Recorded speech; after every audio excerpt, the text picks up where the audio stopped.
Recently, my little family flew up north for a quick break. I don't know about you, but I love taking off on an aeroplane. The engines go from this gentle purr to this massive roar. And when you reach takeoff speed, the acceleration pushes you into your seat as the plane lifts off.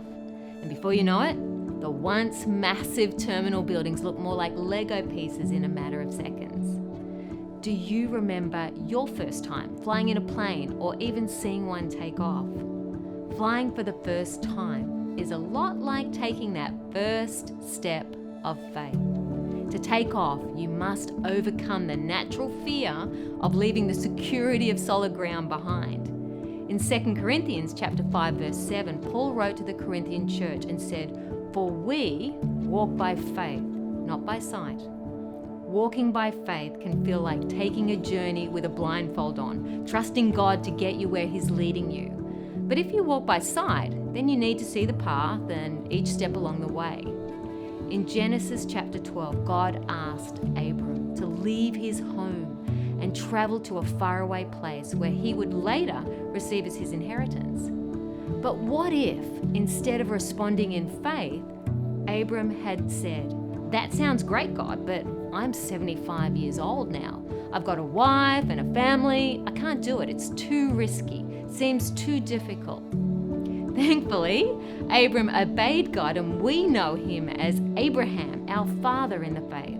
But how many times do we use worldly wisdom or inconvenience as an excuse to avoid stepping out with God?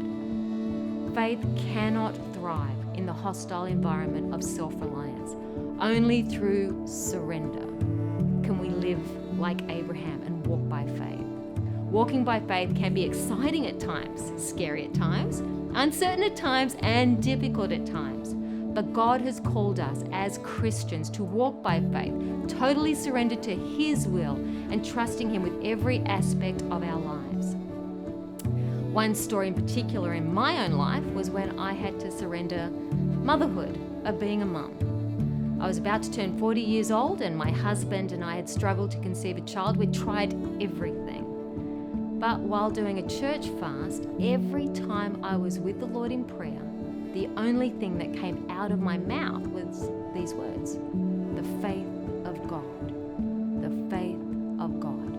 I wanted the faith of God. I wanted to step out in faith again with Him. Just like Peter did when he stepped out of the boat to walk on water, to be with the Lord. Anyway, after the fast had finished, it seemed like nothing in the natural had miraculously changed.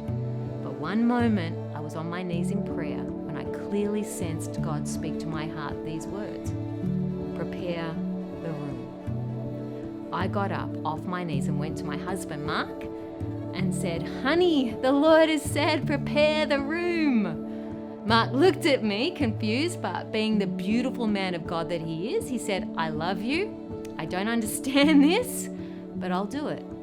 That weekend, Mark assembled and painted a cot.